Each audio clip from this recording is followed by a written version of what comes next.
Producer, Rida HD Video. Upload by Bangla HD Media YouTube channel.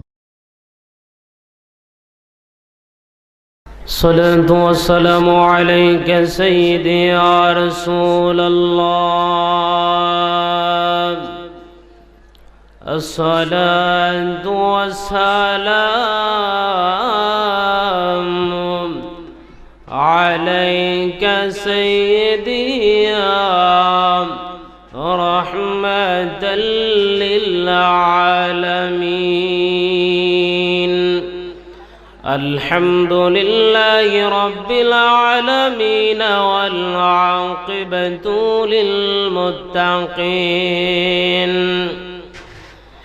والصلاة والسلام مختصا على حبيب رب العالمين وعلى آله وأصحابه وأزواجه وعترته وعلماء أهل السنة والجماعة وعلينا معهم أجمعين। সকলে মায়ানি মোহাব্বত নিয়ে আমার সাথে সাথে বলেন আউযু বিল্লাহি মিনাশ শাইতানির রাজিম। বিসমিল্লাহির রাহমানির রাহিম। ورفعنا لك ذكرك. صدق الله المولانا العظيم وصدق رسوله النبي الحبيب الكريم. أيضا قال تعالى في بيان شرافة النبي إن الله وملائكته يصلون على النبي يا أيها الذين آمنوا صلوا عليه وسلموا تسليما. اللهم صل على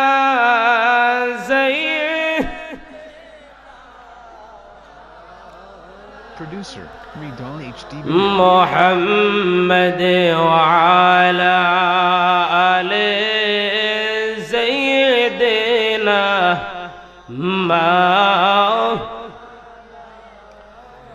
লক্ষ কোটি সালাম জানাই জিন্দা নবীর কদমে। লক্ষ কোটি সালাম জানাই জিন্দা নবীর কদমে। দয়া করে পার করিও রোজ হাসরের ময়দানে। আল্লাহুম্মা সাল্লি আলা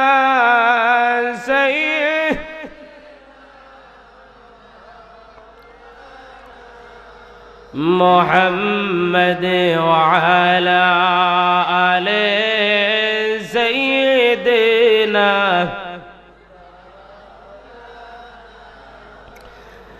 নূর নবীর ইশকের আগুন লাইগাছে যার কলিজায়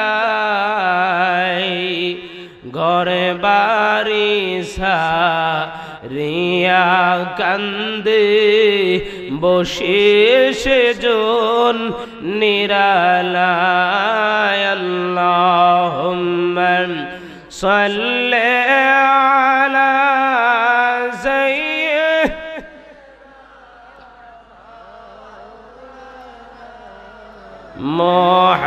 মুহাম্মাদ ওয়া আলা আলিহি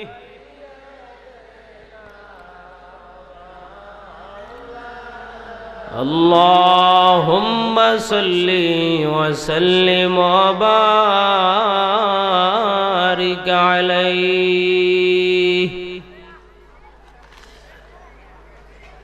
গাউসুল আজম বড় পীর আব্দুল কাদের জিলানী সুম্মাল গিলানী রাদিয়াল্লাহু তাআলা আনহুর স্মরণে আন্তর্জাতিক খ্যাতি সম্পন্ন পীরে কামেল আল্লামা আলহাজ কারি সৈয়দ আবুল কাশেম নুরি পীর সাহেব মাদ্দাজিল্লুল আলীর উদ্যোগে ১৬তম বার্ষিক ঐতিহাসিক ওয়াজ দোয়ার মাহফিলের সম্মানিত সভাপতি জনাব আলহাজ সৈয়দ ইমদাদুল বারী সাহেব, সিনিয়র অ্যাডভোকেট বিবারিয়া সহসভাপতি জনাব আলহাজ সৈয়দ জহিরুল হক জারুমিয়া সাহেব রানীখার, সহসভাপতি আলহাজ শেখ আব্দুল হান্নান সাহেব রানীখার, প্রধান অতিথি এশিয়া উপমহাদেশের প্রখ্যাত আলেম দ্বীন, বর্তমান বিশ্বের অন্যতম সফল ইসলাম প্রচারক, আওলাদি ওলি, আন্তর্জাতিক খ্যাতিসম্পন্ন বক্তা আল্লামা আলহাজ শেখ আবু সুফিয়ান খান আবিদি আল কাদরি মাদ্দাজিন্নুল আলী বারাকাল্লাহু ফি হায়াতি, সকলে বলেন আল্লাহুম্মা আমিন। প্রধান আকর্ষণ আন্তর্জাতিক খ্যাতিসম্পন্ন সুন্নি জামাতের অতন্ত্র প্রহরী আল্লামা আলহাজ ওলিউল্লাহ আশিকি আল কাদরি মাদ্দাজিল্লুল আলী। প্রধান বক্তা নবী প্রেমের আলোড়ন সৃষ্টিকারী আওলাদি ওলি পীরজাদা সুহুরা হোসেন জালালী সাহেব বারাকাল্লাহু ফি হায়াতিহি। বিশেষ অতিথি মুফাসসির কোরআন, প্রখ্যাত আলেম দ্বীন হযরত মাওলানা গোলাম মুস্তাফা নবীনগরী সাহেব, খতিব হবিগঞ্জ কেন্দ্রীয় ঈদগাহ ও খতিব হবিগঞ্জ কোট মসজিদ। আমার পূর্বে যিনি আলোচনা করেছেন আল্লামা আলহাজ শের গাজী জাবের আল মনসুর মোল্লা সাহেব সহ দিগার উলামায়ে কেরাম, নবী প্রেমিক, ওলি প্রেমিক বাবা ভাইয়ারা, পর্দানিশীন মা ও বোনেরা, আমার ডান পাশে বসা আমার শ্রদ্ধাভাজন বড় ভাই সহ হাফেজ সাইম সাহেব সহ দিগার উলামায়ে কেরাম, নবী প্রেমিক, ওলি প্রেমিক বাবা ভাইয়ারা, পর্দানিশীন মা ও বোনেরা, সকলের প্রতি আমি গণাগার অন্তরস্থল থেকে অসংখ্য মুবারকবাদ ও সালাম আরজ করছি। আসসালামু আলাইকুম ওয়া রাহমাতুল্লাহি ওয়া বারাকাতুহু।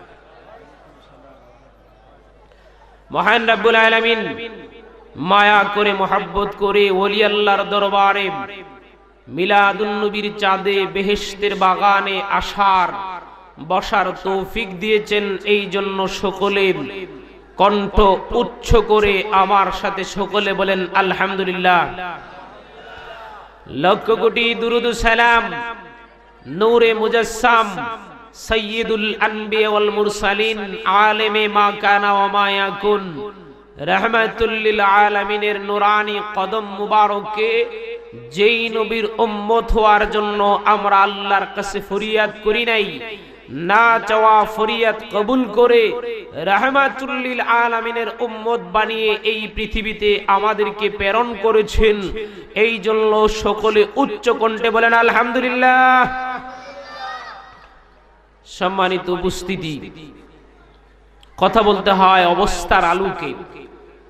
বালাগাতে একটা পরিভাষা আছে মুক্তাদা হাল, অবস্থার পরিপ্রেক্ষিতেই কথা বলতে হবে, এটাই বাস্তবতা। আমার পরপর যিনি আসতেছেন আজকের মাহফিলের মধ্যমণি, যিনার নাম আমাদের জন্মের আগের থেকেই চর্চা ছিল, বলেন আলহামদুলিল্লাহ। অনেক বছর ধরে প্রায় 40 বছর ধরে যিনি সারাটা বাংলাদেশ নয় সারা পৃথিবীর আনাচে কানাচে একমাত্র উনি এমন ব্যক্তি যিনি কোন জায়গায় সুন্নিয়তকে বিলীন করে নাই, বলেন মারহাবা। কোথাও উনি বিপরীতমুখী কোনো কথা বলে নাই। আমরা অত্যন্ত ভাগ্যবান, যাকে দাওয়াত দিয়ে আনতে অনেক কষ্ট হয়। আমার ছোট ভাইয়ের সাথে হুজুরের বিশেষ একটা সম্পর্ক রয়েছে, এই সুবাদে আমরা পেয়েছি অল্প কিছুক্ষণের মধ্যেই হুজুরে আসবে। হয়তো বলার ইচ্ছা ছিল না, অনেকে আবার একটা দাবি করেন যে দরবারের মাহফিল, বড় ভাইজান কিছু বললে আমাদের ভাল লাগে। তো আসলে নিজেদের মাহফিলে কথা বলার একটা মাইন্ড থাকতে হয়, ওয়াজ করতে গেলে একটা প্রিপারেশন মাইন্ড লাগে। তাবারকের নিয়ম শৃঙ্খলা করতে যায় ওয়াজ 2-3 মাহফিলের ওইখানে করে নিয়েছে। কি বুঝাইতে পারলাম কথাটা? 2-3 মাহফিলের ওয়াজ ওইখানে শেষ। অন্য কোথাও গেলে আমরা আলেম বসে থাকি, হুজুর আসেন ওয়াজ করে। এখানের আগে আরো 2-3 ঘন্টা ওয়াজ হয়ে গেছে। এরপরেও আপনাদের দোয়ার বরকতে, আব্বাসের বিশেষ নজরের বরকতে আমি গুনাহগার, কিছু কথা বলবো হুজুরের আসার আগ পর্যন্ত। আপনারা কি মনে কষ্ট নেবেন? কি শুনতে রাজি আছেন তো? আল্লাহ যেন আমাদের উপস্থিতিটা কবুল করে, বলেন আমিন। সুজা মূল কথায় চলে যাচ্ছি, খুব মনোযোগ। 3 ঘন্টার ওয়াজ 1 ঘন্টা করা যায়, 1 ঘন্টার ওয়াজ 3 ঘন্টা করা যায়। এটা অবস্থার আলোকে, খুব মনোযোগ। আমরা জানি আল্লাহ রাব্বুল আলামিন 1 লক্ষ মতান্তরে 2 লক্ষ নবী রাসূলদের মধ্যে এক একজনকে এক একটা টাইটেল দিয়েছেন, বলেন ঠিক কিনা? এক একজনকে এক একটা টাইটেল আল্লাহ দিয়েছেন। যদি আমি বলি মুসা, সবাই সাথে সাথে বলে ফেলবেন কালিমুল্লাহ, বলেন ঠিক কিনা? থামে না কেউ। মুসা কালিমুল্লাহ, ঈসা রুহুল্লাহ, এইভাবে সিরিয়ালটা বলতে যায়। বলেন তো ইব্রাহিম খলিলুল্লাহর নামটা বললে সবাই কি বলবেন সাথে? বুঝেন নাই মনে কথা না? ইব্রাহিম বলে কেউ থামেন? থামি না তো, সবাই বলি ইব্রাহিম খলিলুল্লাহ, বলেন বুঝেন নাই মনে কথা? ইব্রাহিম কি খলিলুল্লাহ, খুব মনোযোগ। ইব্রাহিম আলাইহিস সালাতু ওয়াস সালাম আল্লাহর খলিল, আমরা যার উম্মত, উনি হলেন আল্লাহর হাবিব। সুবহানাল্লাহ বলেন। খলিল হওয়ার জন্য কি করলেন, আর হাবিবের ইজ্জত আল্লাহর কাছে কি? খুব মনোযোগ, মূল কথায় আসে। কতটুক কষ্টের মাধ্যমে উনি খলিল হলেন, আর হাবিবকে আল্লাহ কিভাবে গ্রহণ করলেন। 1 2 নম্বর, ওলি আল্লাহর দরবারে আমরা আসি, লস হবে না লাভ হবে? আওয়াজ করে বলেন কি হবে? খুব মনোযোগ। ওলি আল্লাহর দরবারে আসলে কি লাভ, এ প্রসঙ্গে কিছু কথা। ইব্রাহিম খলিলুল্লাহ হলেন কিসের বিনিময়ে, আর আমরা যার উম্মত উনি হাবিব হলেন কিভাবে? সুবহানাল্লাহ বলেন। ভাইরা আমার, খলিলুল্লাহর খলিল উপাধি পাওয়ার ক্ষেত্রে ওনার পরীক্ষায় পাশ হওয়ার জন্য যিনি হেল্প করেছেন উনি হলেন রাহমাতুল লিল আলামিন। সুবহানাল্লাহ। উনি খলিল হবে, ইন্টারভিউ চলছে ওনার, ইন্টারভিউতে রাহমাতুল লিল আলামিনের অবদান আছে, পেশ কিন্তু লাগতেছে। ইব্রাহিম খলিলুল্লাহ খলিল হবে, নবী আবার অবদান কেমনে রাখলেন? খুব মনোযোগ। আমরা জানি ফেরাউনের সাথে মুসা নবীর বিপরীত সম্পর্ক ছিল। মুসা নবী হলেন হক, ফেরাউন হলেন কি? বাতিল। কি বুঝতে কষ্ট হইতেছে কথা আপনাদের? ইব্রাহিম খলিলুল্লাহ হক, বাতিল কে? নমরুদ। বুঝলে গেছেন কথাটা? মুসা নবীর সাথে হইল ফেরাউন, আর ইব্রাহিম আলাইহিস সালাতু ওয়াস সালামের সাথে কে? নমরুদ। ইব্রাহিম খলিলুল্লাহ বলতেছে রাব্বিল্লাযী ইউহয়ী ওয়া ইউমীত, আমি যার ইবাদত করি, আমার রব যিনি, ওনার পাওয়ার হলো উনি মৃতকে জীবিত করতে পারেন, জীবিতকে আগে কি করতে পারেন? মৃত করতে পারেন, চেঞ্জ করার ক্যাপাসিটি ওনার আছে। নমরুদ বলতেছে ভুয়া কথা, পারে না। তর্ক বিতর্ক অনেক গভীরে গেলেন। সর্বশেষ ইব্রাহিম খলিলুল্লাহকে পানিশমেন্ট দেওয়ার জন্য ইব্রাহিম খলিলুল্লাহকে নমরুদে ফালাইলেন আগুনে। বলেন কোথায়? আগুনে। ফালাইবার আগে নমরুদের দলবল অনেক চেষ্টা করতেছে ইব্রাহিমকে আগুনে ফেলে দিবে, পারতেছে না, সম্ভব না। বাংলাদেশে নয়, পৃথিবীতে দুই রকম মানুষ আছে, কেউ দে সুবুদ্ধি, কেউ দে, বলেন কেউ দে সুবুদ্ধি, কেউ দে কি কুবুদ্ধি। নমরুদ ব্যর্থ হচ্ছে, ফেলে দিতে পারতেছে না। ইবলিশ বলতেছে একটা বুদ্ধি দেই, আপনাদের কাছে সুখ ওইটা বুঝি না। ইব্রাহিম খলিলুল্লাহকে যদি আগুনে ফেলে দিতে চান, উনাকে উলঙ্গ করতে হবে, নাউজুবিল্লাহ বলে। তখন উনার মধ্যে যে একটা পাওয়ার রয়েছে এটা লেস হয়ে যাবে। এটা হলো ইবলিশের পরামর্শ। কেউ পারতেছে না, একটা বিভ্রান্তি ছড়িয়ে গেছে আমাদের মধ্যে যে ইব্রাহিম আলাইহিস সালামের বাবা আজর। না, ইব্রাহিম আলাইহিস সালামের বাবা হলেন তারেক, আজর হলেন উনার চাচা। সাহস করে পায়জামার নেতিটাই ধরলেন, খুলে ফেলবেন।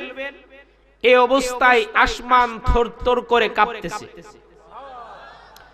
জিবরাইল আমিন বলতেছে আল্লাহ তুমি থেমে থাকবে না কিছু সলিউশন দিবে?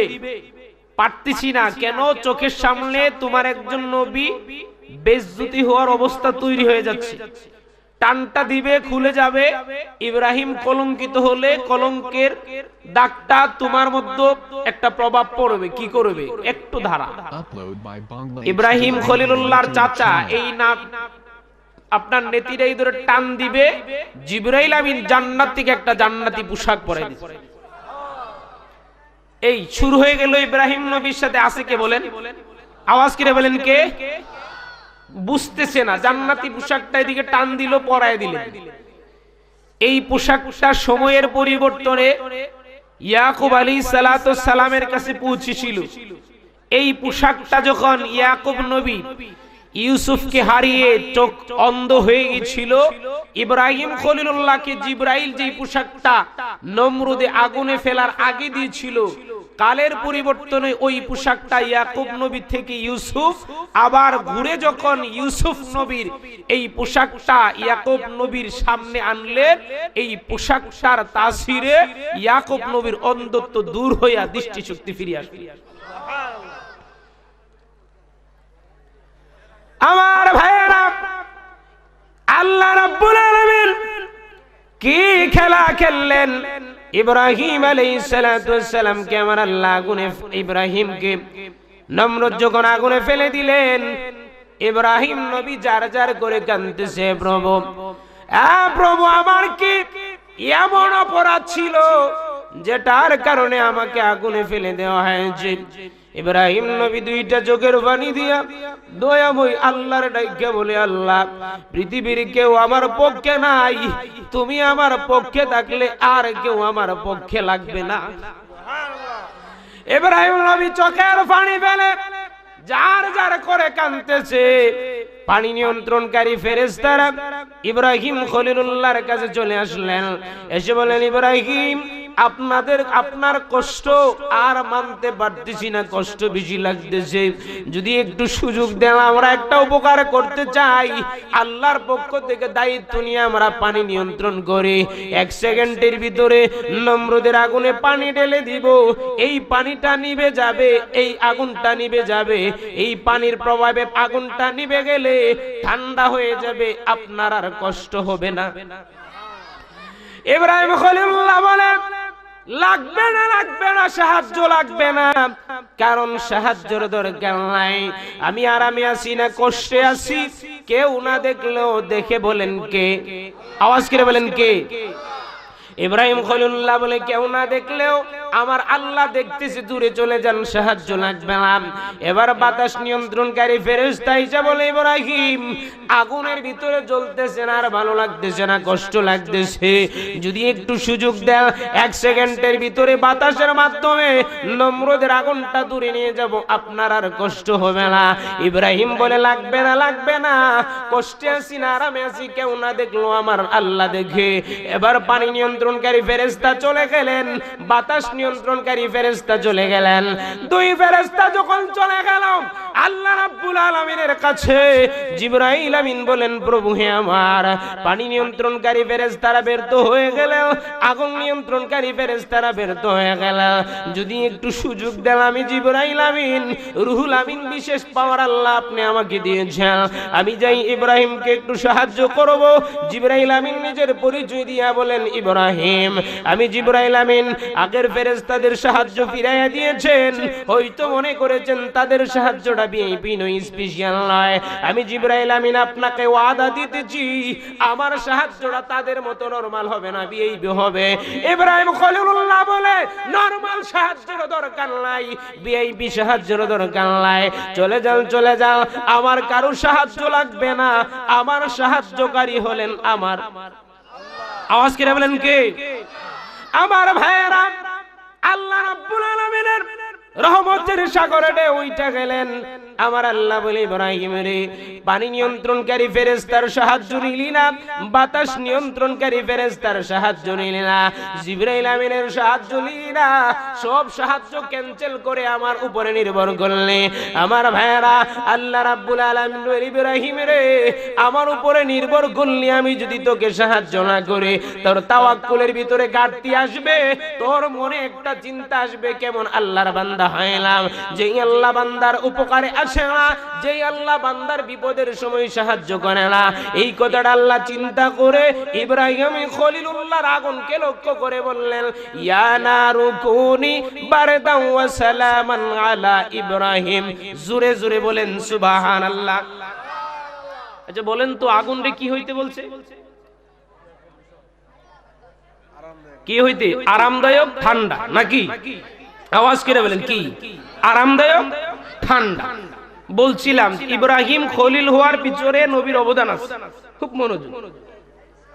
ইব্রাহিম খলিলুল্লাহর আগুনকে লক্ষ্য করে আল্লাহ বললেন, ঠান্ডা হয়ে যাও, আরামদায়ক হয়ে যাও, বারদাও ওয়া সালামান, ঠান্ডা হো, আরাম হো। যদি প্রশ্ন করেন, হুজুর আগুনের ধর্ম কি ঠান্ডা হওয়া না গরম হওয়া? একটু হেল্প করেন আমাকে, আগুনের কাজ কি ঠান্ডা হবে না গরম হবে? ইব্রাহিমের আগুনটা কি হলেন বলেন, কি হলেন? ঠান্ডা হলেন। এবার যদি জিজ্ঞেস করা হয়, হুজুর আগুন তো ঠান্ডা হওয়ার জিনিস নয়, আগুন হবে গরম, ঠান্ডা হইতে কেন বললেন? তাফসিরে ইবনে কাসিরে আছে, ইব্রাহিম খলিলুল্লাহর আগুনকে লক্ষ্য করে যে আল্লাহ বললেন ঠান্ডা হয়ে যাও, এই কারণটা ইব্রাহিম খলিলুল্লাহর মধ্যে এমন একটা জিনিস ছিলেন, যেই জিনিসটা থাকার কারণে দুনিয়ার আগুন নয়, জাহান্নামের আগুন পর্যন্ত জ্বালাইতে পারবে না। বলেন সুবহানাল্লাহ। এটা কি? খুব মনোযোগ। তাফসীরে কবিরের প্রথম খণ্ডে 318 পৃষ্ঠায় আছে, লিআন্নাল মালাইকাতা উমিরু বিসুজুদ লিআদম লিআন্না নূরা মুহাম্মদ কানা ফি জাবাহাতি আদম। ওইদিকে আল্লাহ রাব্বুল আলামিন লক্ষ লক্ষ ফেরেশতাদেরকে লক্ষ্য করে যে বলেছিলেন, উসজুদু লিআদম, আদমকে সিজদা করো।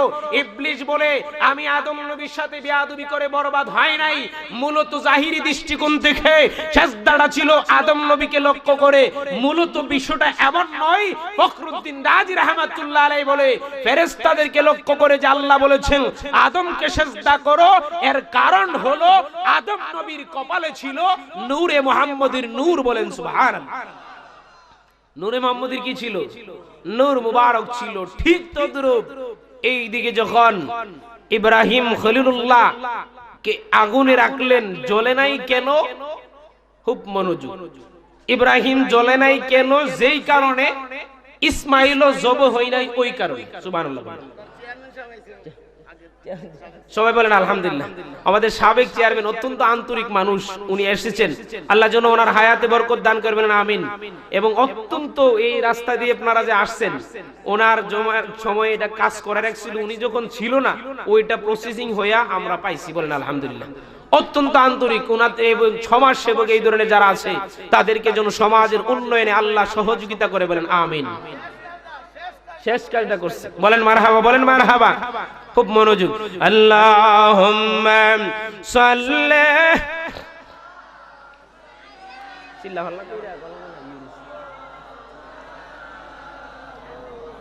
মুহাম্মাদ ওয়া আলা আলিহি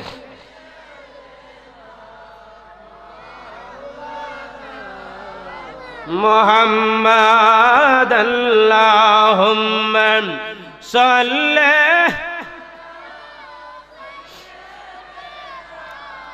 মাওলানা ওয়া আলা আলি সাইয়্যিদ।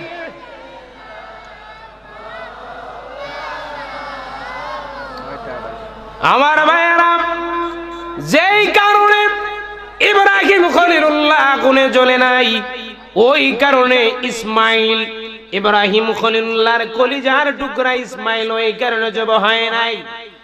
বাদায়ে জুহুর কিতাবে রয়েছে আল্লাহর নবী ইব্রাহিম আলাইহিস সালাতু ওয়াস সালাম, আল্লাহ রাব্বুল আলামিন স্বপ্নে দেখাইলেন, ইব্রাহিম রে, খলিল যদি হইতে চাও অনেক পরীক্ষা তুমি দিয়েছো, সর্বশেষ একটা পরীক্ষা তোমার কলিজার টুকরা ইসমাইলকে আমার রাস্তায় জবে করতে হবে।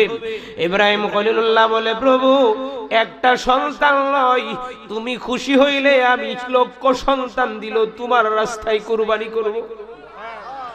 আমার ভাইয়েরা, ইব্রাহিম খলিলুল্লাহ আলাইহিস সালাতু ওয়াস সালাম ইসমাইলকে জবে করার জন্য মিনা বাজারে নিয়ে গেলেন।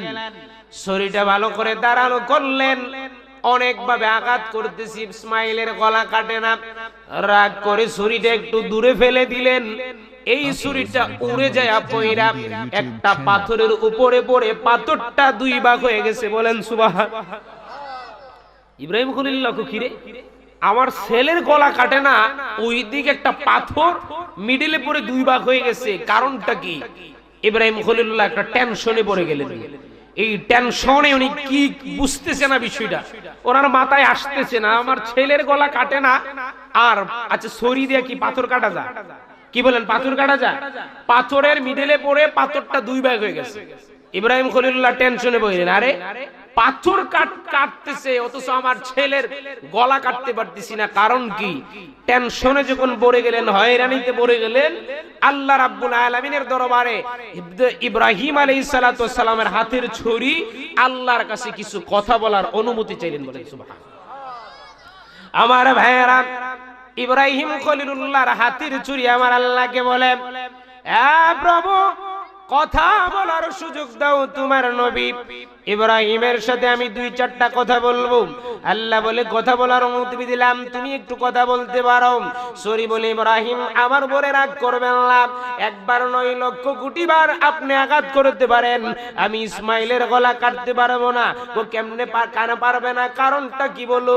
আমি পারবো না। খলিলুল্লাহ ইয়াকুলু ইকতাই ওয়াল জালিনু ইয়াকুলু লাগতাই। ইব্রাহিম এই জন্য পারবো না, আপনি হলেন সৃষ্টি আর আপনার স্রষ্টা যিনি জালিল। আল্লাহ বলেছি সরি, একবার নয় লক্ষ কোটি বার আঘাত করতে পারে, ইসমাইলের গলা কিন্তু তুই কাটতে পারবি না। এবার সরি বলে, আল্লাহ আমি তো ইব্রাহিমের সাথে কথা বললাম, আমার একটু প্র্যাকটিক্যাল দেখাও, কেন আমি কাটতে পারবো না, কারণটা আমাকে একটু বাস্তবে দেখাও। আল্লাহ বলেন, যা তোকে একটা বিশেষ ক্ষমতা দিলাম, দেখতে পারবি। আমার ভাইয়েরা, সরির ভিতরে আমার আল্লাহ বিশেষ একটা দৃষ্টি শক্তি দান করলেন। সরি দেখতেছি, ইব্রাহিম আপনি আমার উপরে রাগ করবেন না, আমার উপরে নারাজ হবেন না, একবার নয় লক্ষ কোটি বার আপনি চেষ্টা করতে পারেন, আমি পারবো না। ইব্রাহিম বলে, কেন পারবি না, কারণটা বল। আল্লাহ বল, না করেছে, আল্লাহ নিষেধ করতেছে, আমি চাচ্ছি ঠিক আছে, তবে আল্লাহ কেন নিষেধ করেছে, আমি তো আল্লাহরে রাজি করতে চাইছি। ইব্রাহিম খলিলুল্লাহ বলে, কারণ দর্শা। সরি বলে, আল্লাহ কথা বলার ক্ষমতা দিলা, দৃষ্টি শক্তি দিলা, দিলে আমি যেন বাতিনি দৃষ্টিটা দেখতেছি, আমি কেমনে কাটবো আমার পক্ষে সম্ভব নয়। কাইফা আকতাউ ফি নাহরে ইসমাইলা ওয়া নূর মুহাম্মদ ফি জাবাহাতিহি আলমাউ। একবার নয় লক্ষবার আমাকে চেষ্টা করতে পারেন, আমি ইসমাইলের গলা কাটতে পারবো না। বলে কেন পারবে না?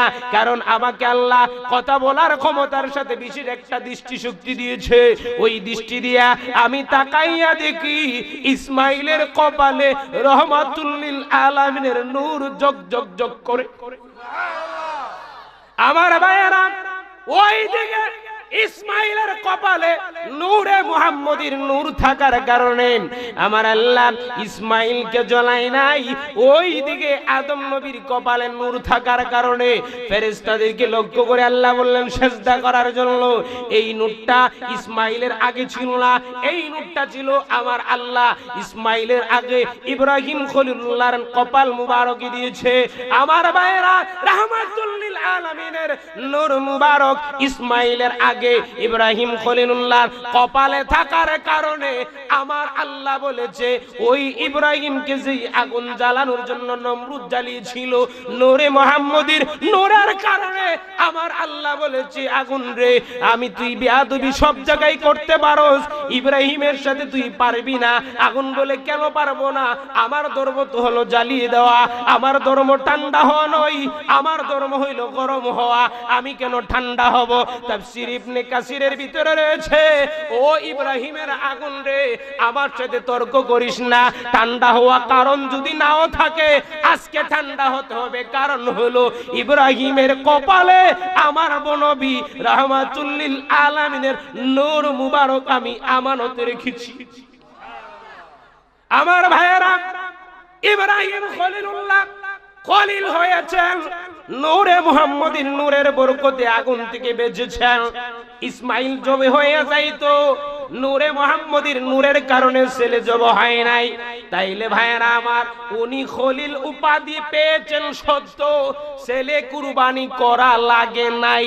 যদি বলা হয় কেন লাগে নাই, একবার নয় 100 বারও ইব্রাহিম ছেলেকে কুরবানি দিতে রাজি। আমার আল্লাহ বলে ইব্রাহিম কুরবানি দেওয়া লাগবে না, আমার বন্ধু রাহমাতুল লিল আলামিনের নূর মুবারক আমানত রেখেছি, ওই কারণে আমি ইসমাইলকে বাছাইয়া দিলাম। ভাইয়েরা আমার, ইব্রাহিম খলিলুল্লাহ অনেক কষ্ট করে উপাধি পাইলেন খলিল। আওয়াজ করে বলেন কি? খলিল উপাধি পাওয়ার পরে মালাকুল মউত আজরাইল, আওয়াজ করে বলেন কে? আওয়াজ করে বলেন কে? আজরাইল। আচ্ছা বাবা, আজরাইল মানুষের কাছে আসে কি শুভ সংবাদ দেওয়ার জন্য না মানুষের জান নিবার লাগে? আওয়াজ করে বলেন কি? জান নেওয়ার জন্য। আল্লাহর কাছে আজরাইল বলে, আল্লাহ আমি একটা ব্যতিক্রম ঘটনা করব। কি করবে?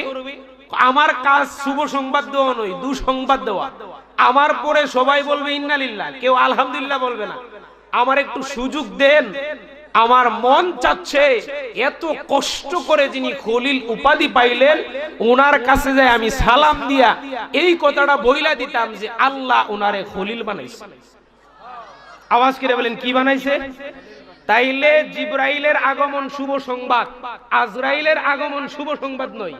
অথচ আজরাইল বলে আল্লাহ আমারে সুযোগ দেও, আমি যাই ইব্রাহিমের ঘরে ঢুকে আমি উনাকে বলবো আল্লাহ আপনারে খলিল বানাইছে। আওয়াজ করে বলেন কি বানাইছে? খলিল বানাইছে। এই সেই মূল কথায় আসে। তাফসীরে খাজেন প্রথম খণ্ড 198 পৃষ্ঠা, সূরা বাকারার শেষ দিকের আয়াত, খুব মনোযোগ। জিবরাইল আমিন আসে নাই, শুভ সংবাদ দেওয়ার জন্য আসছে কে? আওয়াজ করেন কে?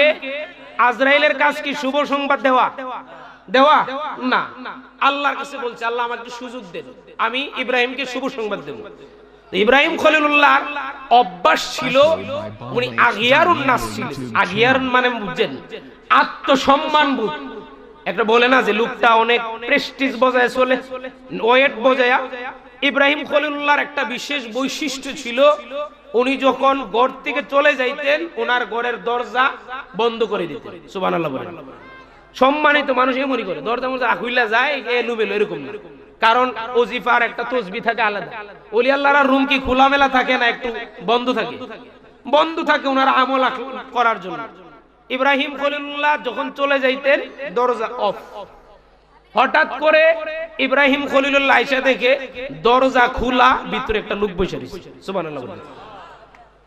ইব্রাহিম খলিলুল্লাহ বলে মানান্তা মানিল্লাযী আযানা লাকার দুখুল ফিদ্দার, এই তুমি কে, কোথায় থেকে আসছো, তোমার বাড়ি কোথায়, ঘরে ঢোকার তোমার অনুমতি দিছে কেডা? ইব্রাহিম তো আল্লাহর ফেরেশতা। বলেন কার ফেরেশতা? আল্লাহর ফেরেশতা না? একটু হিকমতে বলছে আজিনা লি রাব্বুদ্দার, আমারে এই ঘরের রব মালিক আমার অনুমতি দিছে। ইব্রাহিম খলিলুল্লাহ লোকটা ঢুকছে, ভয় কাজ করে না, সাহস দিয়ে কইতাছে এই ঘরের মালিক আমার অনুমতি দিছে, মালিক তো আমি। একটু গভীরে যায় কোয়ারে, আমি তো মালিক না। বলেন কে? সমস্ত মালিকের মালিক কে? আল্লাহ। ইব্রাহিম কোয়ারে এর তো সেমন মানুষ না, এটা চুরি করছে না তো। এই বাবা তুমি কে? আসসালামু আলাইকুম। আমি আর কেউ না, আমি হলাম আজরাইল। সুবহানাল্লাহ বলেন। আজরাইল শুনলে কি একটু কি মুসাফা করতে মন চায়? আজরাইল একটু ভয়। ইব্রাহিম খলিল একটু কুচিমুচি গাইতেছে। মালাকুল মউত আজরাইল বলে একটু বসেন, দেয়ার ইজ নো টেনশন, চিন্তা করেন না, আমি আসছি আপনার জান নেওয়ার জন্য না, আমি আসছি আপনার শুভ সংবাদ জন্য। বলেন সুবহানাল্লাহ। ভাইরা, ওলিউল্লাহর দরবারে কেন আসেন আপনারা? মানুষ মৃত্যুর সময় কলেমা নসিব হয় না, ওই টেনশন থাকে। অথচ আমরা একটা ওজিফা আমরা পড়ি না, আমল করি না। সুবহানাল্লাহি ওয়া আলহামদুলিল্লাহি ওয়া লা ইলাহা ইল্লাল্লাহু আল্লাহু আকবার ওয়া লা হাওলা ওয়া লা কুওয়াতা ইল্লা বিল্লাহিল আলিয়্যিল আযীম আল আউয়াল ওয়াল আখির ওয়াজ যাহির ওয়াল বাতিন বিয়াদিল খাইর ইহয়ি ওয়া ইউমীতু আলা কুল্লি শাইইন কাদির। এই ওজিফাটা যদি কোনো আল্লাহর বান্দা বান্দি ফজরের পরে 10 বার, মাগরিবের পরে 10 বার এইভাবে ওজিফাটা চালায়া যাইতে পারে, হাদিস শরীফ আছে এই ওজিফাটা পড়ার কারণে মৃত্যুর আগে, আজরাইল আসার আগে 12 জন ফেরেশতা এসে বলবে এমক দিন এতটা সময় আপনার ইন্তেকাল হবে, টেনশন নাই, আপনি ইন্তেকালের পরে জান্নাতে। তো আমরা তো জানি আজরাইল আলী মানুষের থাপা হয়ে দেয় না। আজরাইল কাদেরকে? যারা ওলি আল্লাহর সাথে সম্পর্ক নাই, আমল যারার ভালো নাই এরার জন্য আজরাইল, আর যারার আমল ভালো তাদের জন্য আজরাইল ঠিক আছে, কিন্তু আচরণটা যেন হযরতে জিবরাইলের মতো। বলেন সুবহানাল্লাহ। হযরতে ইব্রাহিম খলিলুল্লাহ বলে এই অসুবিধা লাগতেছে কথা আপনাদের? ইব্রাহিম খলিলুল্লাহ বলে আরে আপনার ঢুকে গেলেন, আমারে ঢুকার অনুমতি কেউ দেওয়ার না কেন? কারণ আমি হলাম আল্লাহর পক্ষ থেকে প্রেরিত ফেরেশতা, আমি শুভ সংবাদ দেই না। কেন জানে আমার ভালো লাগতেছে, হঠাৎ মন চাইছে, আমার কাজ হলো রূহ কবজ করা। আমি আল্লাহর কাছে বিশেষভাবে কইছি আমার একটু সুযোগ দেন, আমি একটু ইব্রাহিমের একটা শুভ সংবাদ দেব। সুবহানাল্লাহ। ইব্রাহিম খলিলুল্লাহ বলে আচ্ছা ঠিক আছে, আমি বুঝলাম আপনি মালাকুল মউত জানতা অন্তত আজকে নেবেন না। ভাই শুভ সংবাদটা কি একটু বলেন? শুভ সংবাদটা হলো ইন্নাল্লাহা ইত্তাখাযা খালিলান। সুবহানাল্লাহ। আপনি জানেন কি এত কিছুর পরে আপনার খবর নাই কি হইছে? আপনি তো পরীক্ষায় পাস। কেমনে? আল্লাহ আপনারে খলিল বানাইছে। আওয়াজ করে বলেন কি বানাইছে? জিবরাইল হযরতে আজরাইল যখন বলছে আল্লাহ আপনারে খলিল বানাইছে, এখন ইব্রাহিম খলিলুল্লাহ বলে মা আলামাতু যালিক, খলিল বানাইছে ভালো কথা, আমারে কিছু প্রমাণ দিতে কি? বাড়ি রাখলে প্রমাণ লাগে না? আমারে খলিল বানাইছে, আমি বুঝাম কেমনে? আমি কি বলবে আল্লাহ আল্লাহ করে, আমি বুঝাম কেমনে? বুঝবেন কেমনে? দুইটা কারণে। বলেন কয়টা?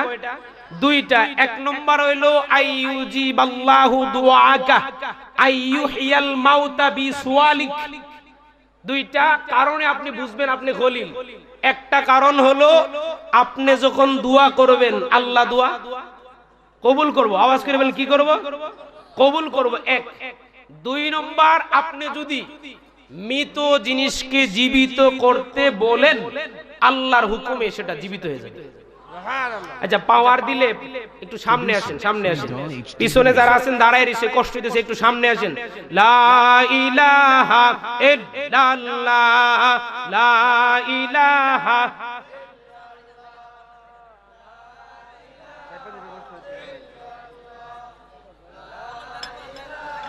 ভলান্টিয়ার যারা আছে বন দিয়ে ওদেরকে বসানোর ব্যবস্থা করেন। লা ইলাহা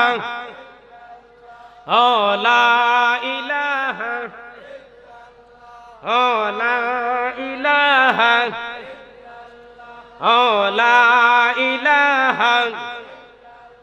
আমার ভাইরা হযরত আজরাইল আলাইহিস সালাতু ওয়াস সালাম ইব্রাহিম খলিলুল্লাহকে বলেন, ইব্রাহিম আমি কিন্তু কারো দরবারে শুভ সংবাদ নিয়ে যাই না, আমি মানুষের রূহ কবজ করার জন্য যাই, আমি মালাকুল মউত, আমি মৃত্যুর ব্যাপারে দায়িত্ব নিয়েছি, মানুষের রূহ কবজ করি।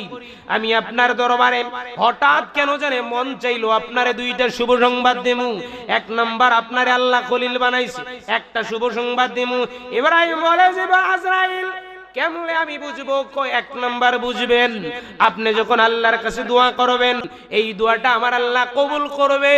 দ্বিতীয় নাম্বার, আপনি যদি কোনো মৃত জিনিস জীবিত করতে চান আমার আল্লাহ আপনার দুয়ার বরকতে সেটা জীবিত করে দিবে। বলেন সুবহানাল্লাহ।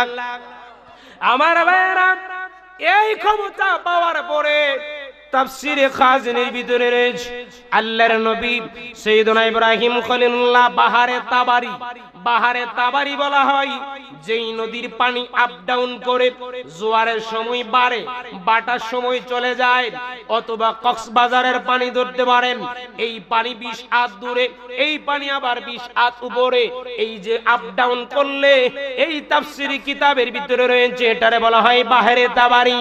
আল্লাহর নবী সুলাইমান এই বাহারে তাবারির পার দিয়ে যাচ্ছেন, সুলাইমান নবী তাকাইয়া দেখেন ওনার সামনে একটা মরা লাশ পড়ে রইলেন, এই লাশটার প্রাণ নাই, মৃত লাশ পড়ে রইলেন।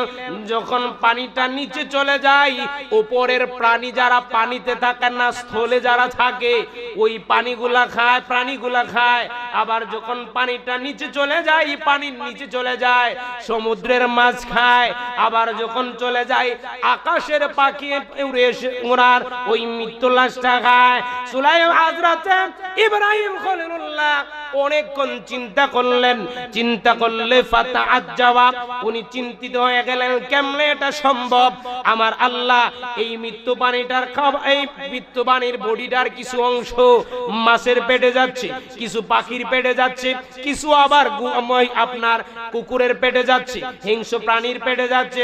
হযরত ইব্রাহিম চিন্তা করলেন 3টা বাঘ হওয়ার পরে আমার আল্লাহ এই প্রাকগুলাকে কেমনে একত্র করে মানুষটারে জিন্দা করবেন, এই বিষয়টা একটু টেনশনে পড়ে গেলেন।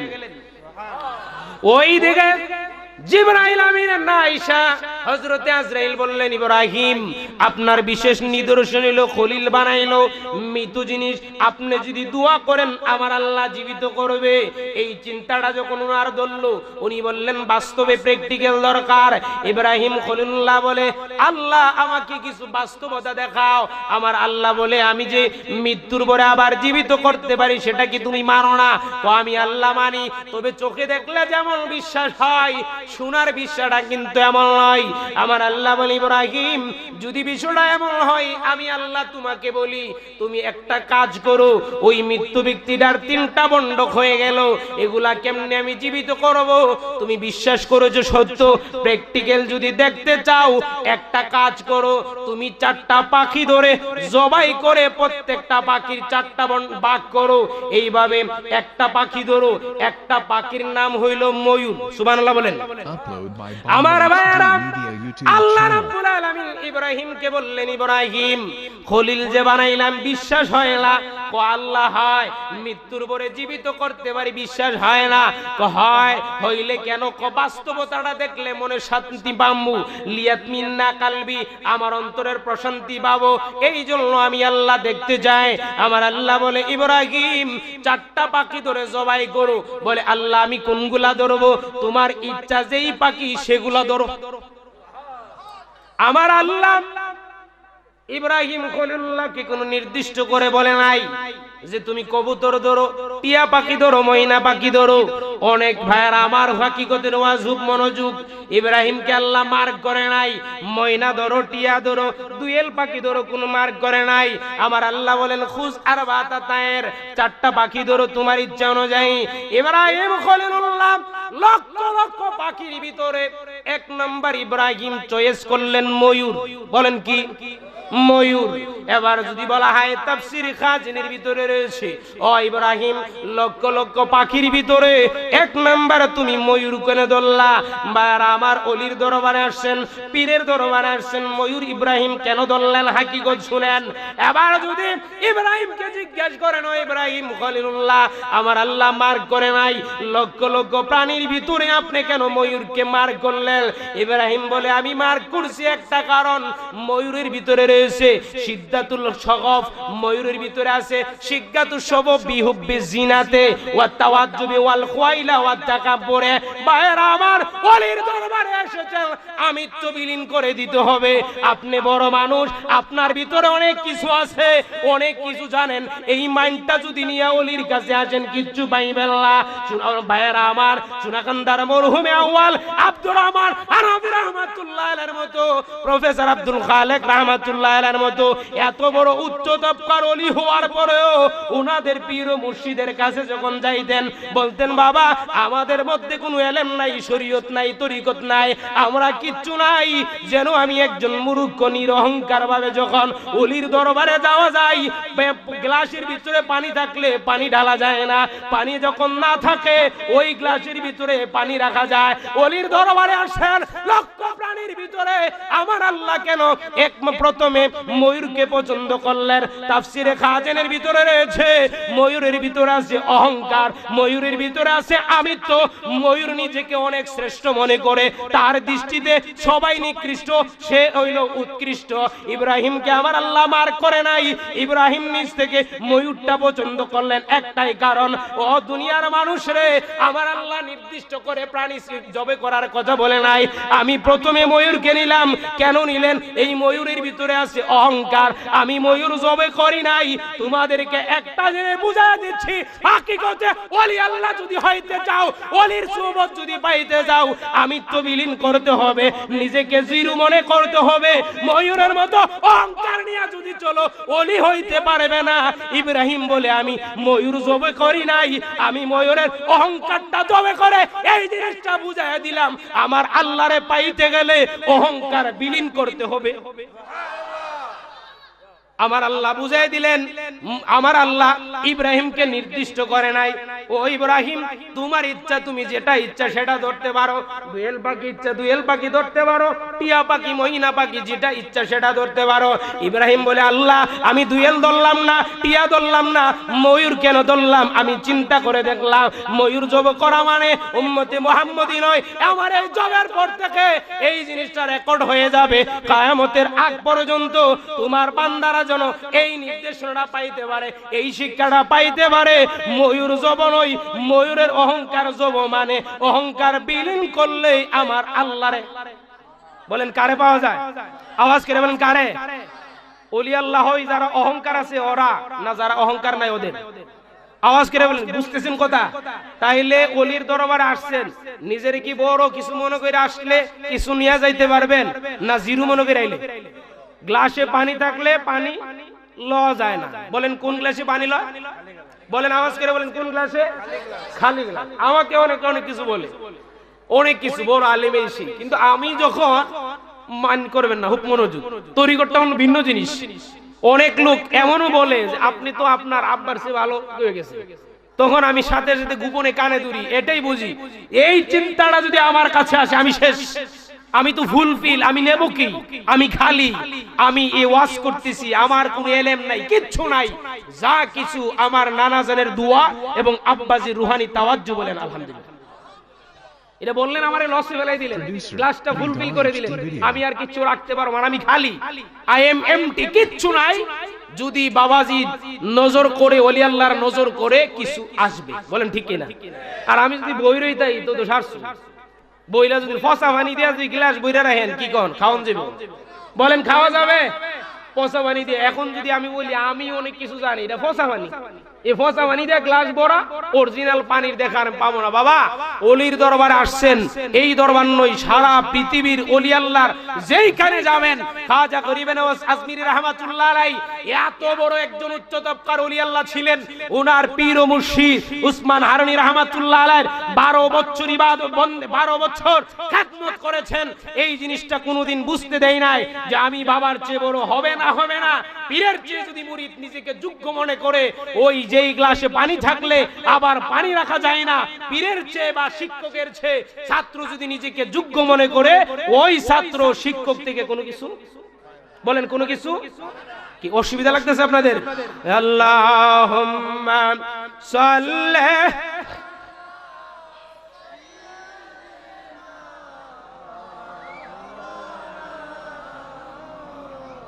ওয়ালা আলিহি মা মুহাম্মাদ আল্লাহুম্মা সাল্লি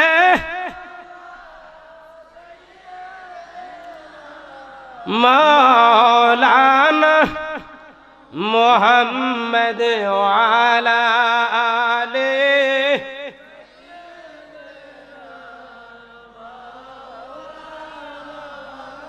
আমার ভাইরা, ইব্রাহিম আলাইহিস সালামকে কয়টা পাখি ধরতে বলছে? আওয়াজ করে বলেন কয়টা? আমার ভাইরা, আল্লাহ রাব্বুল আলামিন ইব্রাহিমকে মার্ক করে দেন, ইব্রাহিম টিয়া পাখি ধরো, দুয়েল পাখি ধরো, ময়না ধরো, মার্ক করে নাই।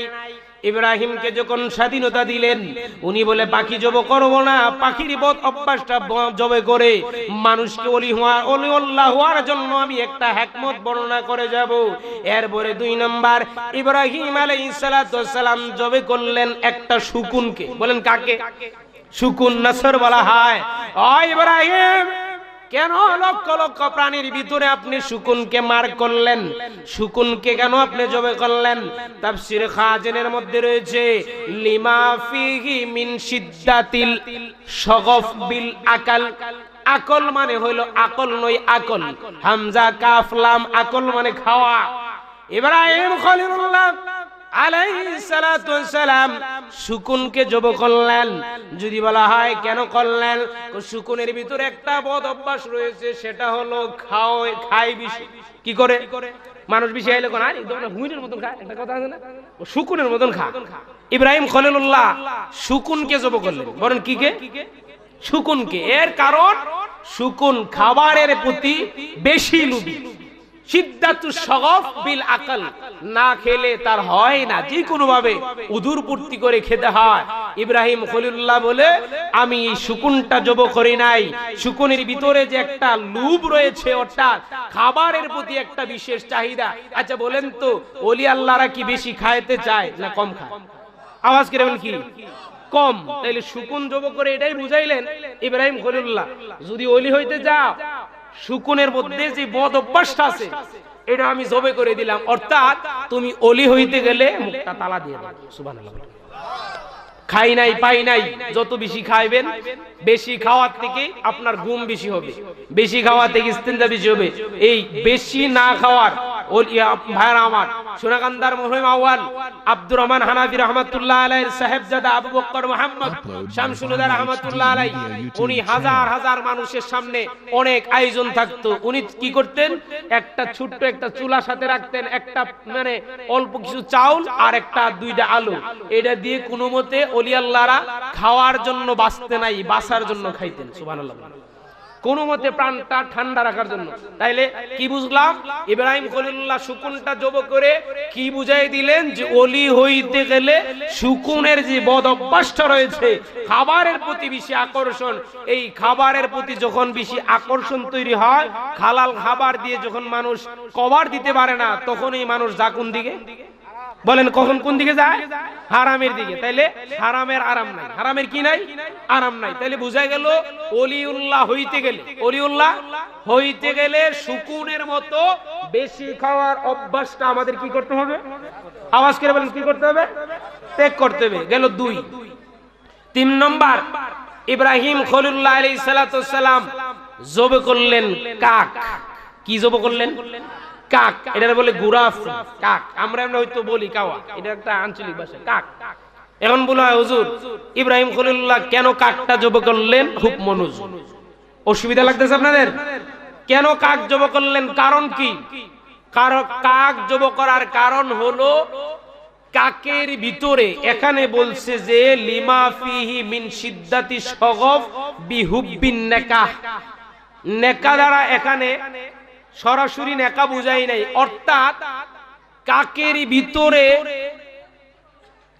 ভিতরে যারা অর্থাৎ স্ত্রীলিঙ্গ আছে, কাকের ভিতরে একটা বদ অভ্যাস হইল নারী লুক। কি লুক? আওয়াজ করে বলেন কি লুক? এটাই বলছি, নারী লুক। কাকে এরার প্রতি একটা আকর্ষণ থাকে। ইব্রাহিম খলিলুল্লাহ কাকটাকে জব করলেন না, এটাই করলেন যে কাকের ভিতরে নারীর প্রতি যে আকর্ষণ, এটা জব করে বুঝাইয়া দিলেন জগতের মানুষরে, ওলি আল্লাহ যদি হইতে চাও আমি ইব্রাহিম কাক জব করি নাই, কাকের ভিতরে নারীর প্রতি যে একটা আকর্ষণ রয়েছে ওইটা আমি জব করে এটাই বুঝাইয়া দিলাম। ওলি হইতে গেলে নারীর প্রতি আকর্ষণ রাখা যাবে? বলেন নারীর প্রতি আকর্ষণ রাখা যাবে না। আপনি জান্নাতি জিন্দেগি করতে হবে, মানে একটা বিশেষ তাদের প্রতি দুর্বলতা থাকা যাবে না। স্বাভাবিক যদি কোনো মানুষ নারীর প্রতি দুর্বল হয়ে যায়, আকৃষ্ট হয়ে যায়, যখন চরিত্রটা বিলীন হয়ে যাবে, বলেন তো বেলাদতের পাওয়ার থাকবো? আওয়াজ করে বলেন থাকবো? তরিকত্র হইল কচু পাতার পানির মতো। আওয়াজ করে বলেন কিসের মতো? কচু পাতার পানির মতো। একজন আমাকে পরামর্শ দিয়েছেন, বাবা আমল কম করো, আপত্তি নাই, নারীর প্রতি আকৃষ্ট হইও না, কারণ তরিকতের যে মাকামটা, যে অবস্থাটা, যে পাওয়ারটা, এটা হলো কচু পাতার পানির মতো। 40 বছর সাধনা করে যেই জিনিসটা তুমি অর্জন করলা 40 সেকেন্ডে একটা নারীর খপ্পরে পড়ে এটা চলে যেতে পারে। নাউজুবিল্লাহ। কি বুঝতেছেন তো আপনারা কথা? তাইলে ওলি হইতে গেলি হেদিকে না এদিকে? কোন দিকে? জান্নাতের দিকে। এই নারী হলো নারী জাতি লোকুত। পৃথিবীতে প্রথম কতল, প্রথম যে মার্ডার হয়েছে হাবিল কাবিলের মূল কারণ কি বলেন তো? আওয়াজ করে বলেন কি? আল্লাহ হাবিব সুজা বলেছে ইত্তাকুন দুনিয়া ইত্তাকুন নিসা, বেশি কিছু লাগবে না, আমার উম্মত দুইটা জিনিস থেকে বাঁচো। হুজুর কি? 1 নাম্বার হলো দুনিয়া, 2 নাম্বার হলো নারী। নাউজুবিল্লাহ। তাইলে ওলি আল্লাহ হইতে গেলে চরিত্রটা আমাদের কিসের মতো হতে হবে? ফুলের মতো। আওয়াজ করে বলেন কিসের মতো?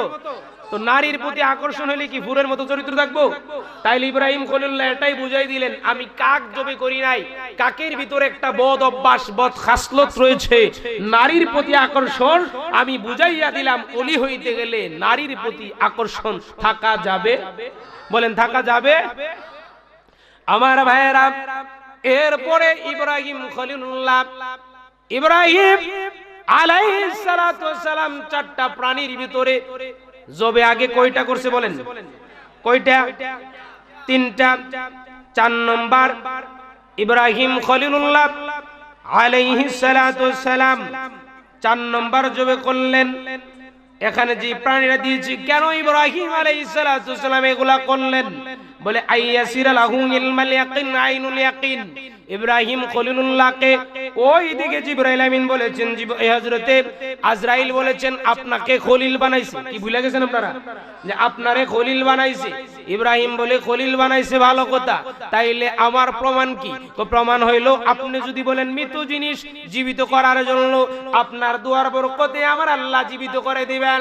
আমার ভাইরা, ইব্রাহিম খলিলুল্লাহ 4টা পাখির ভিতরে জাহির দৃষ্টিতে আমরা মুরুগকে পাখি না বললো, তাফসিরে খাজেনে মুরুগকেও পাখি ধরেছে।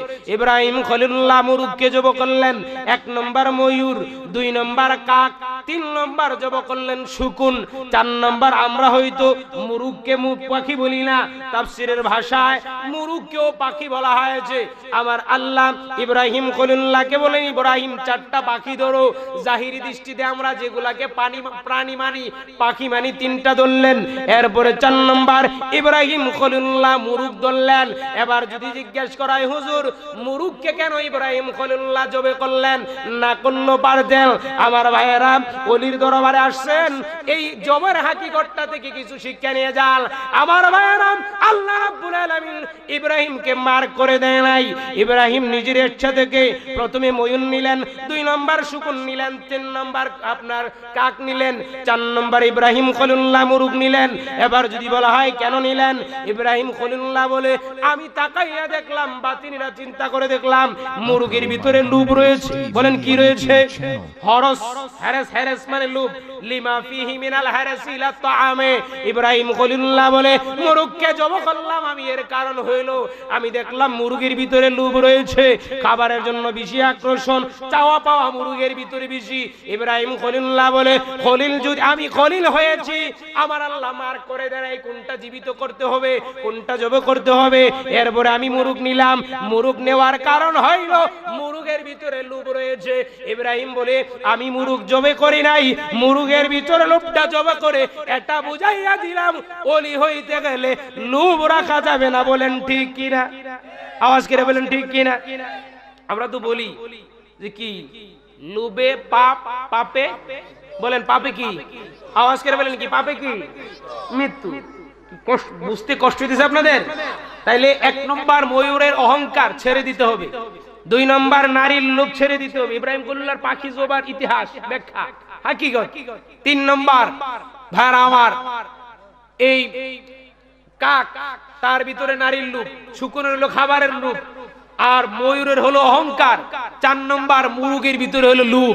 অর্থাৎ আপনি অহংকার রাখতে পারবেন না, নারীর প্রতি লোভ থাকতে পারবে না, আপনার যে কোনো জিনিস, আপনার দুনিয়ার সুনাম বা দুনিয়ার সম্পত্তির প্রতি আপনার লোভ থাকতে পারবে না। শকুনের মতো খাবারের প্রতি যদি আকৃষ্টতা আপনার ভিতরে না আসে, এই জিনিসগুলা থেকে যদি কেউ নিজেকে বাঁচাইয়া রাখতে পারে, এই লোকটা সময়ের পরিবর্তনে ওজিফা আদায় করতে করতে কামেলে মুকাম্মেল হয়ে যাবে। সুবহানাল্লাহ। মায়েরা আমার, ওলির বর্দারা আসছি, কি কথা বুঝতে কি আপনাদের কষ্ট হইতেছে? তাইলে ইব্রাহিম খলিলুল্লাহ এই জিনিসটা আল্লাহ বললেন, তোমারে খলিল বানাইছি, আজরাইল বলে দিয়ে গেছে যে খলিলের প্রমাণ কি? তুমি বললে আল্লাহ মৃত্যু জিনিস কি করবে? বলেন কি করবে? জীবিত করবে। ইব্রাহিম খলিলুল্লাহ একটা হিকমত এখানে ছিল, প্রাণীগুলা জবে করলেন, জবে করে মাথাগুলো ওনার কাছে রাখলেন, প্রত্যেকটা পাখিকে 4 বন্ডক করছেন। বলেন কয় বন্ডক? 4 বন্ডক। ময়ূরটাকে 4 ভাগ, ময়ূরটাকে 4 ভাগ, শকুনটাকে 4 ভাগ, আপনার মুরগকে 4 ভাগ, কাকটাকে 4 ভাগ, এইভাবে 4টা ভাগ করে একটা ভাগ, এখানে এই ভাগের ভিতরে একটা মুরগ, একটা শকুন, একটা ময়ূর আর একটা হইল কাক। বলেন সুবহানাল্লাহ। কি বুঝাইতে বললাম কথাটা? প্রত্যেকটা 4 ভাগ, আবার এভাবে একটার ভিতরে 4টা। কি করব? ইব্রাহিম খলিলুল্লাহ বলে কি করব? বলে কি করবেন? এই 4টা ভাগের সমন্বয়ে একটা ভাগ করে 4 দিকে 4টা পাহাড়ের উপরে আপনি রেখে দিয়ে আসেন। বলে সুবহানাল্লাহ। রেখে দিয়ে আসলেন। এবার ইব্রাহিম বলতেছে আমি কি করব? আল্লাহ বলে কি করবেন এখানে আছে। আমার আল্লাহ বলেন যে সুম্মাদউহুন্না ইয়াতিনাকা সাআয়ান, তুমি তাদেরকে ডাকো, তুমি তাদেরকে কি ডাকো, তারা আসবে হেঁটে হেঁটে। এই খুব মনোযোগ, তারা আসবে ইয়াতিনাকা সাআয়ান। আচ্ছা বলেন তো পাখির ধর্ম কি হাঁটা না উড়া? একটু মনোযোগ, কি উড়া। অথচ আল্লাহ বলে ইয়াতিনাকা সাআয়ান, এরা উড়ে আসবে না। কিভাবে আসবে? বলেন কিভাবে আসবে? এখন একটা প্রশ্ন, হুজুর পাখির ধর্ম তো উড়ে আসা, এগুলাকে আল্লাহ হেঁটে আসতে কেন বললেন? এখানে তাফসিরে খাজিন আছে, উড়ে আসলে ইব্রাহিম খলিলুল্লাহর ভিতরে একটা সন্দেহ ঢুকতে পারে, এই কি আমি যেটা জব করে রাখলাম ওইটা আসলো না অন্যটা আসলো? আমার আল্লাহ বলে এত কষ্ট করে ইন্টারভিউটা তুমি নিচ্ছ, এখানে সন্দেহ ঢুকবে, এটার সুযোগ নাই। এগুলা যদিও উঠতে পারে আজকে অন্তত উড়বে না, এগুলা হেঁটে আসবে। 4টা পাখির 4 ভাগ একটা অংশ, এই গোশতগুলা অটোমেটিক আসলেন আইছা এইভাবে মাতাবিহীন যত অঙ্গ প্রত্যঙ্গ আছে সব রেডি হয়ে ইব্রাহিম খলিলুল্লাহর কাছে চলে আসলেন। ইব্রাহিম খলিলুল্লাহর হাতে হইল মাথা। মাথা কার কাছে? বলেন কার কাছে? ইব্রাহিম খলিলুল্লাহর কাছে হইল পাখিগুলার মাথা। জব করলেন, গুস্তু বন্টন করে একবারে চূর্ণ বিচূর্ণ করে ফেললেন। এখানে আছে যে ইয়াখতালিতা ওয়া মাযাকা ওয়া তাফাররাকা, এমন ভাবে সেপারেট করলেন কোনটা কিসের গুস্তু বুঝা বড় কি অসম্ভব, সম্ভব না ভাইরা আমার। এরপরে এগুলা এনে ইব্রাহিম খলিলুল্লাহ পাখিগুলাকে এইভাবে আলাদা করলেন, আসলেন, মাথাগুলা একসাথে হয়ে গেল। এবার যখন আওয়াজ করলো ইব্রাহিম খলিলুল্লাহর সাথে, ওই দিকে যে আজরাইল আলাইহিস সালাম ওয়াদা দিয়েছিল যে আপনি যে খলিল, বুঝলেন কেমনে, বুঝবেন কেমনে? ইব্রাহিম জিজ্ঞেস করলেন, বুঝার উপায় হলো আপনি যখন বলবেন মৃত জিনিসকে, আপনার দুয়ার বরকতে আল্লাহ জীবিত করে দেবেন। বলেন সুবহানাল্লাহ, জোরে বলেন সুবহানাল্লাহ। ভাইরা আমার, খুব মনোযোগ। ইব্রাহিম খলিলুল্লাহর দুয়ার বরকতে মৃত জিনিস কি হলেন? বলেন কি হলেন? জীবিত হলেন। জীবিত আমার আল্লাহ করলেন। এই সেই ইব্রাহিম খলিলুল্লাহকে বললেন, এক নাম্বার, আপনার দুয়ার বরকতে মৃত জিনিস জীবিত হবে, আল্লাহ আপনার দোয়া কবুল করবে।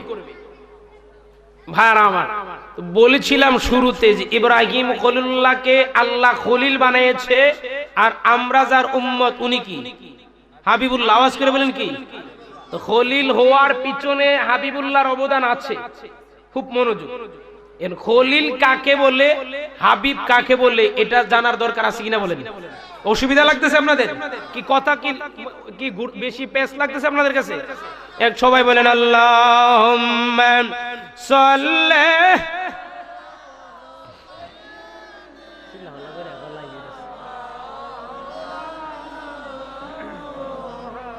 ওয়ালা আলি সাইয়্যিদিনা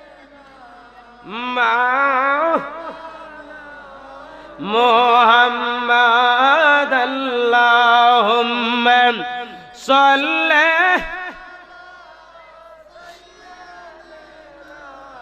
মাওলানা মুহাম্মাদ ওয়ালা আলি।